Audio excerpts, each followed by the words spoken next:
The boardroom felt like a pressure chamber. I sat there silently, as James Pay strutted in front of the projection screen, his designer suit and sculpted hair practically shouting success. His smug smile, however, made one thing clear: saw me as little more than a grieving widow who needed to be handled.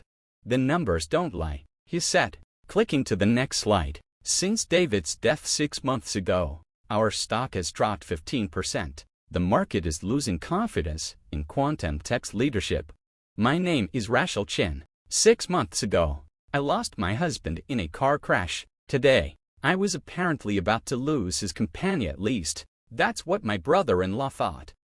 Our shareholders are nervous," James continued, feigning concern. "They're worried about a lesbianist housewife controlling 51% of a major tech firm." Around the table, board members shifted in their seats. To them, I was David's charming wife, hostess at company events, the plus one at galas, someone with no visible ties to tech, no qualifications being the wife of a genius. If only they knew. "Rachel," James said, his voice a smooth weapon, "you know David would want what's best for the company. My offer is generous. Sell your shares, you'll keep the house, the cars, your lifestyle, and let us take the reins." I looked down at the folder in front of me. On paper, it was generous. In reality, it was a takeover, a complete surrender of control to James Pace. "And if I say no?" I asked quietly. He smithed. "Then I'll call for a vote of no confidence. The board supports me. You're not qualified to lead a company focused on quantum computing and AI." "I see." I closed the folder. "And what about Project Phoenix?" The room frowned. Project Phoenix, quantum tech's crown jewel, a revolutionary quantum encryption system, still under wraps, as far as the world knew. It was David's brainchild, still in progress, still secret. James hesitated, then recovered. "Phoenix is progressing on schedule." "Really?" I raised an eyebrow. "So you're familiar with the changes I made last week to the entanglement algorithm ones that boosted efficiency by 40%. He blinked. Silence. "What changes?" he snapped. "David's original architecture couldn't scale globally. My modifications fixed that." The board murmured. James's face flushed. "You expect us to believe you understand quantum mechanics? You've never worked in this industry." I stood and walked to the console. "Actually, I've been working in tech longer than you, James, just not under my legal name." I typed into the system, logging into a secure server. Code filled the screen. "Project Phoenix's backbone." "Recognize this coding style?" I asked. "Looks a lot like the work of R.C. Wang, doesn't it?" The effect was instant. Everyone knew R.C. Wang, reclusive genius, behind quantum tech's greatest breakthroughs, the brilliant mind who never attended meetings, never gave interviews, and only spoke through lines of code. "That's impossible," James breathed. "No," I said. "R.C. Wang is Marshall Chen Wang." David and I had decided early on to keep my contributions under wraps. The tech world wasn't ready for a female Asian coder who also happened to be the CEO's wife. So we created a pseudonym, a mystery, a legend. I brought up more files, development logs, technical notes, private videos of late-night work sessions in our home office. "David wasn't just my husband," I said. "He was my partner. We built quantum tech together. He stood in the spotlight. I stayed in the shadows." Board members stared at their tablets as I sent over the documentation. James looked like someone had pulled the floor out from under him.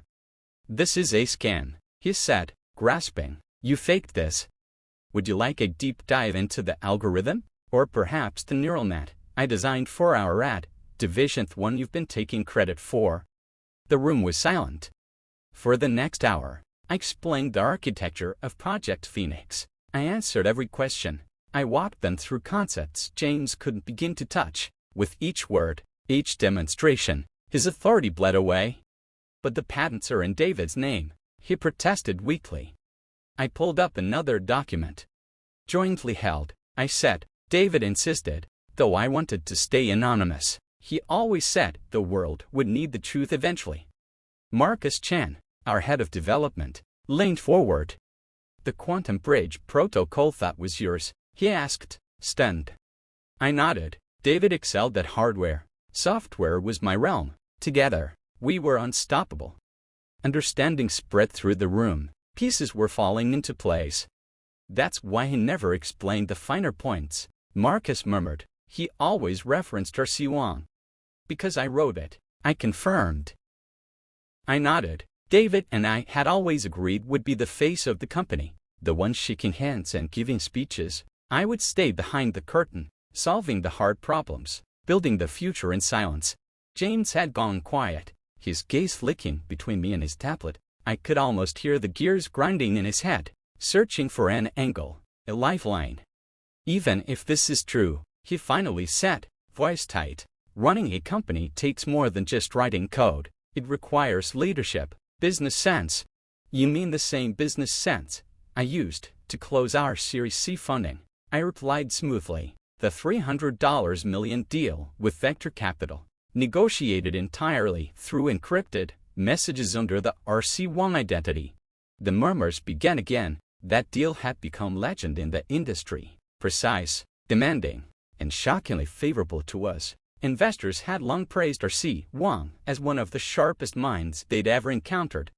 That's right, I continued. Most of our biggest deals, I handled them. Investors didn't just tolerate R.C. Wang, they preferred me. I spoke their language. I understood the tech and the vision. I tapped a key, pulling up a graph charting quantum tech's growth over the past 5 years. Every spike, every breakthrough, aligned with R.C. Wang's arrival, with my arrival. This is absurd, James snapped. You expect us to believe that while you were playing hostess at company galas, you were secretly building world-changing technology. No, I said evenly. I expect you to examine the facts and ask yourself who's actually been leading this company from the inside. I turned to the board. You're worried about leadership. I get it, but look at the record. Who understands the technology, the trajectory, the mission? The person who built it or the one who's been coasting on my work? The board members exchanged looks. Patricia Morrison, the board's longest-serving member, cleared her throat. Rationally now, why reveal yourself? I paused, thinking of all the nights David and I had talked about this moment. Because David was right, the world needs to see that innovation doesn't always come in a package it expects. It comes from focus, vision, grit. It can come from anyone. I pulled up one final document, David's last email to me, sent just hours before he died. My brilliant Rachel. If anything ever happens to me, don't let them push you aside. Don't hide. Show them who you are. Show them what we built. All my love. David. I've spent 5 years hiding my name. I won't do it anymore. Quantum tech needs leadership, rooted in both vision and execution. That's whether you accept it or not. James stood, face tight with anger. This is dramatic. Sure, but I still have the board's support. I move for an immediate vote to purchase Rachel's shares. I smiled calmly. Actually, James, I don't think you do. Marcus Chen was already shaking his head. After everything we've seen today, Rachel is the reason we're even still relevant. Letting her go would be suicide. Others nodded. James looked around, eyes wide with disbelief as his plan crumbled. This isn't over, he snapped, gathering his notes. My lawyers will review every file. If there's so much as a typo, you'll find everything in order. I said, we were meticulous, but please, go ahead. While you're busy with that, I'll be finishing the Project Phoenix rollout unless you'd like to explain to shareholders why you tried to oust the person who invented it. He stormed out, leaving behind an echoing silence. Patricia broke it first. We've underestimated you, Rachel, all of us.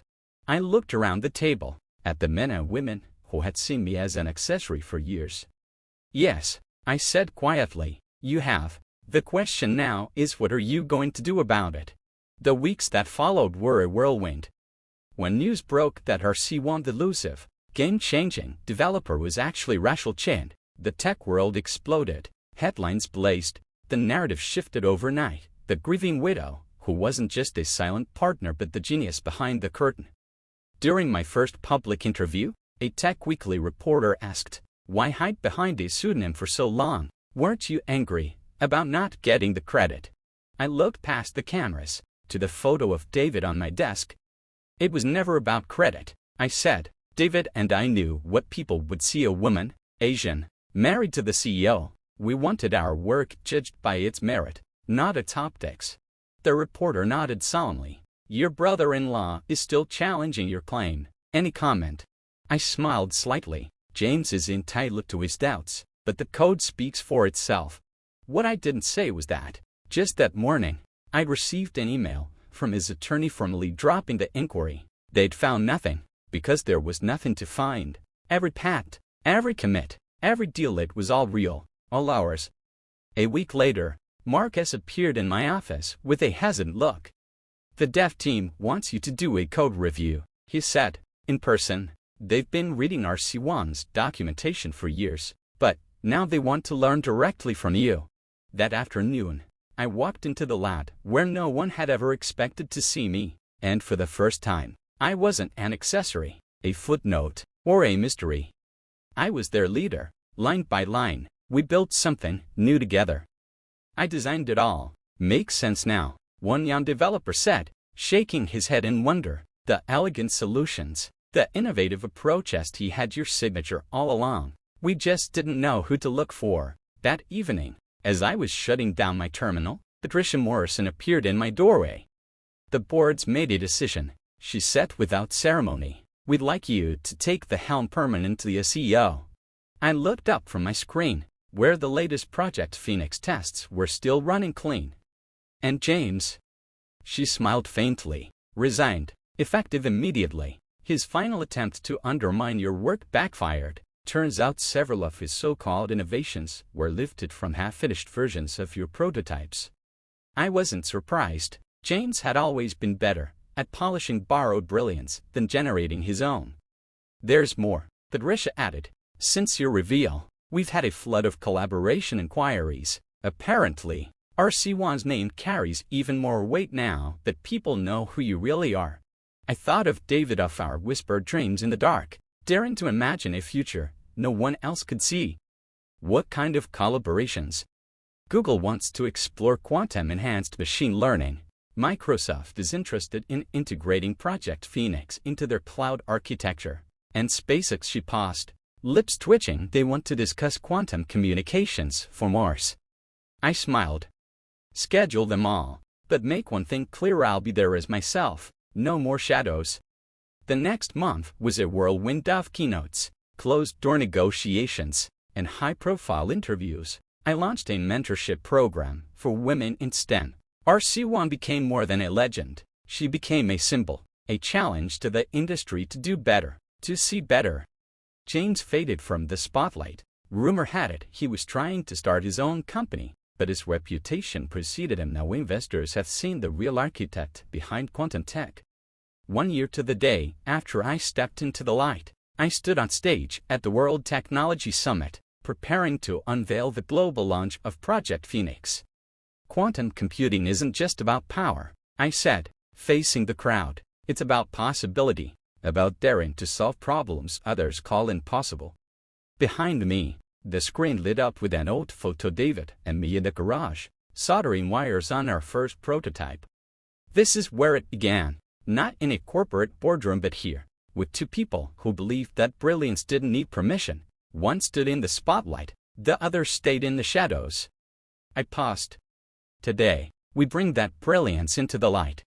The launch shattered expectations. Project Phoenix redefined cybersecurity. Our stock soared. But more than that, we were changing the story about who leads, who builds, who deserves to be seen. After the summit, I found a folded note tucked into my bag. Rachel, I was wrong about everything. I'm sorry. James. I read it once, then tucked it away. The apology didn't matter. Not really, but maybe. Finally, he understood. At night, I returned to our home left place where it all started. David's photo watched over me from the shelf. On my screen glowed the seed of our next creation, a quantum AI platform for accelerated medical research. You were right, David, I whispered. The truth mattered, and now the world knows. I began to type. But this time, I wasn't hiding behind an alias.